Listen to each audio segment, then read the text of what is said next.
At the end, I was asking about the movie, and I asked him about that one particular part where everybody's talking, and they all cried out Epstein Island. And I went, oh, okay. Now I understand what we're up against.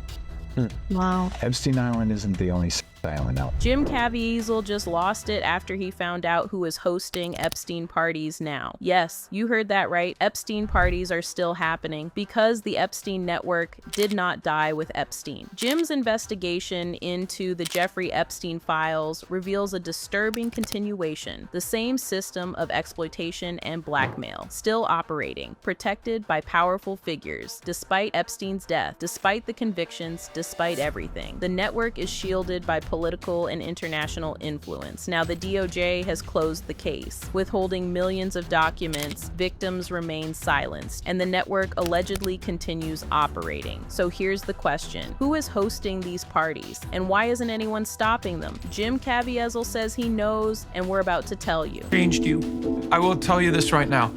I would absolutely die. If this were to change the world and get rid of trafficking and pornography and all of the 8 arms of this octopus that has to be destroyed, the only way you can destroy it is take the head out. If that hit... The Jeffrey Epstein scandal has long been a dark and complex story involving powerful individuals and a network of exploitation. However, recently, Jim Caviezel uncovered chilling details from the largest document release in the history of the Epstein case, revealing that the network Epstein built has not only survived but continues to operate under new leadership. Let's look at the numbers. On January 30th, 2026, the Department of Justice released over 3 million pages, 180,000 images, and 2,000 videos related to the Epstein case. This massive dump of information sparked widespread investigation into who was involved, who flew on Epstein's plane, and who visited his infamous island. But while digging through the files, Jim found something far more disturbing than just names. That predates Epstein and continues after his death, a system of exploitation that is allegedly protected by very powerful figures and political cover. Now, as Jim allegedly dug deeper, 2 names repeatedly appeared in the unredacted sections of the files, revealing the true power structure behind Epstein's operation. The first name, Les Wexner, the billionaire founder of L Brands, Victoria's Secret, Bath and Body Works, Epstein's longtime mentor, and the man who gave Epstein his money, his connections, and his legitimacy. The second name, Sultan Ahmed bin Sulayem, a powerful Emirati businessman with deep international connections. So who was Les Wexner, and why does his name keep appearing? Les Wexner was not just an acquaintance of Epstein, he was his benefactor. Wexner gave Epstein power of attorney over his entire financial empire and handed him his $77 million Manhattan mansion, where evidence of systematic abuse was later found. The FBI labeled Wexner a co-conspirator and attempted to interview him, but Epstein's death halted the investigation. We are right now in the middle of a deposition of Mr. Les Wexner. Mr. Epstein would not be the wealthy man he was without the support of Les Wexner. Congress has zeroed in on Jeffrey Epstein's billionaire benefactor, Les Wexner, as DOJ files show authorities believe he was the primary source of Epstein's wealth. Epstein began managing Wexner's wealth in the 1980s when Wexner was building a retail empire. When the files were released, Wexner's name appeared in over 4,000 documents, but the one document identifying him as a co-conspirator was weirdly redacted. This deliberate omission was exposed by Congressman Thomas Massey, forcing the DOJ to restore Wexner's name within 40 minutes. But what I saw that bothered me were the names of at least 6 men that have been redacted that are likely incriminated by their inclusion in these files.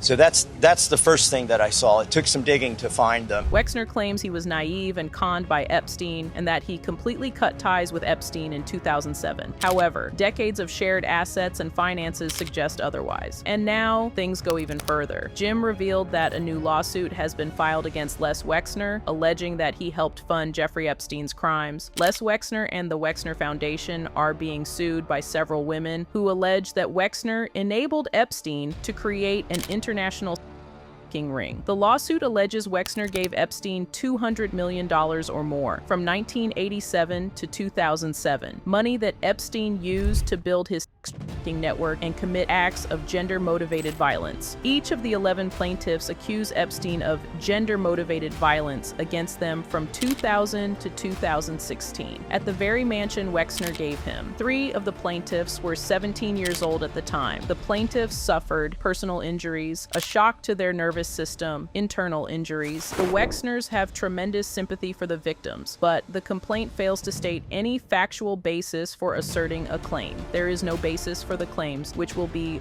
vigorously defended. They argue Wexner sold the townhouse to Epstein for $20 million in 1998, years before the alleged abuse, and that the $200 million figure is false. Wexner paid Epstein for wealth management services, and he had no knowledge of Epstein's wrongdoing. And according to Jim Caviezel, that's a very familiar defense when it comes to Epstein. I sold it years before, and as it turns out, not everyone believes that. U.S. Representative Robert Garcia said on the day of Wexner's deposition, we should be very clear, there would be no Epstein Island, no Epstein plane, no money to traffic women and girls. Mr. Epstein would not be the wealthy man he was without the support of Les Wexner. The lawsuit puts it even more bluntly. If not for Wexner, Epstein would have been a failed high school math teacher. Wexner gave Epstein hundreds of millions of dollars, real estate, his private plane, and other assets. Without that, Epstein would not have had the opportunities and resources he needed to run his criminal operation and commit horrific acts against hundreds of women and underage girls. Now, Les Wexner wasn't Epstein's only ally. The second key figure is Sultan Ahmed bin Sulayem, a Dubai billionaire and former chairman of DP World, a major global port operator. His name appears over 5,000 times in the files, including emails discussing explicit content and disturbing material. In a 2009 email, Epstein wrote to bin Sulayem, "I love the torture video." Bin Sulayem's reply was casual about travel plans. After the email became public, bin Sulayem resigned. But here's the kicker: no charges, no investigation or anything happened to him, highlighting the political and economic power protecting him. Correspondence reviewed by media outlets shows Epstein stayed in contact with bin Sulayem for years after his 2008 conviction. According to emails reviewed by Bloomberg News, bin Sulayem was among prominent executives and political figures who continued corresponding with Jeffrey Epstein after his imprisonment. They knew what he was convicted of, and they kept talking to him. In 2015, an Emirati businessman emailed Jeffrey Epstein,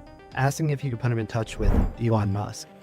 That businessman, named Sultan Ahmed bin Sulayem, is the CEO of a massive Middle East logistics company and was an early business partner of Donald Trump.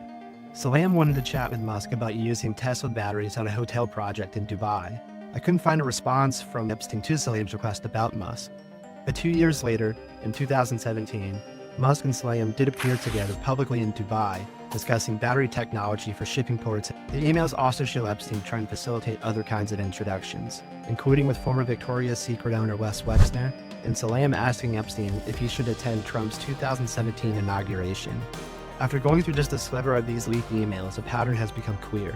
Epstein continued maintaining and being approached for access to powerful political and business figures. But it gets worse. Emails show that bin Sulayem sent unusually personal messages to Epstein. In a September 2015 exchange, he referred to a renewed relationship with a foreign exchange student in Dubai in intimate and boastful terms. A foreign exchange student discussed with Jeffrey Epstein. The same Jeffrey Epstein was convicted of procuring a minor for solicitation. The emails indicate the two men shared business and political contacts, sought to facilitate deals for one another, and discussed personal matters, not just business. The correspondence also shows bin Sulayem frequently wrote about visiting Epstein's private Caribbean island and offered assistance. When Epstein explored plans for a private resort, he visited the island. He knew what had happened there, and he offered to help. Bin Sulayem and DP World did not respond to multiple requests for comment when Bloomberg approached them. Emails indicate Epstein connected bin Sulayem with figures figures in his network for years, including New York real estate investor Andrew Farkas. The U.S. Justice Department records suggest may have introduced the two. A spokesperson for Farkas said he has acknowledged his relationship with Epstein was based on business and expressed regret over the association and condemned Epstein's crimes. Correspondence also shows bin Sulayem planned to attend a marina opening near Epstein's private island in 2007, before the world knew, before the convictions. He was there. At the time, bin Sulayem led both DP World and its state-owned parent, Dubai World, overseeing a broad business portfolio before stepping down in 2010 following the global financial crisis. Emails show Epstein offered to facilitate business introductions, including a proposed connection to Gene Pressman from the founding family of Barney's, New York. Epstein attempted to connect bin Sulayem with several high-profile figures, including Hyatt Hotels chairman Tom Pritzker, Les Wexner, and banker Jess Staley. Then, a senior executive at JP Morgan Chase and Company. This is not a man who was isolated. This was a man at the center of a global web. And once Jim Caviezel exposed this to the world, people went nuts. What a disgusting world we live in. I really don't care what happens to their companies, economies, lock them up. Who's been charged and jailed so far? Right, nobody. Redacted evil everywhere, and nothing being done about it. PDFs right at the top. So many names exposed, but no one is in jail. Go figure. Humans have to say. There's no way that somebody is running $1 billion global child sex trafficking and ring for more than a decade, and there are only 2 people committing crimes. So where does that leave us today? The DOJ has slowed down its investigation, with no new charges forthcoming. But Jim Caviezel and others believe the network remains active. The system Epstein built was not dependent on him alone, but on the infrastructure and protection provided by those above him. Epstein was not the mastermind. He was a tool. The money came from Wexner. The international protection came from bin Sulayem. The network kept them all connected. And when Epstein fell, those above him remained free and protected. Victims have publicly expressed fear, not of Epstein. He's dead. They are afraid of the people who used him and continue the operation. Virginia Frey, a prominent victim, warned about this before her untimely death. Shortly after making headlines about her condition, she knew, she tried to warn us, and then she was gone. The Epstein network operated through a culture of intoxication by power and exclusivity. Celebrities and powerful individuals were drawn into the circle, normalizing the crimes and silencing dissent. Here's what Jim's research concludes. Epstein was not the founder of this system. He was a franchisee. He was given the tools, the money, the access by those above him, Wexner, bin Sulayem. The names in the unredacted files, they built the machine. Epstein just ran it. And when Epstein fell, those above him remained free, uncharged, uninvestigated, protected. Jim's research reveals that the same structure, the same parties, the same honeypot model continues under new leadership. Celebrities and power players are still involved. Cameras ensure silence. The Epstein network is not a relic of the past. It is a living, evolving system, protected by powerful interests. Victims remain silenced, documents remain hidden, and the parties continue.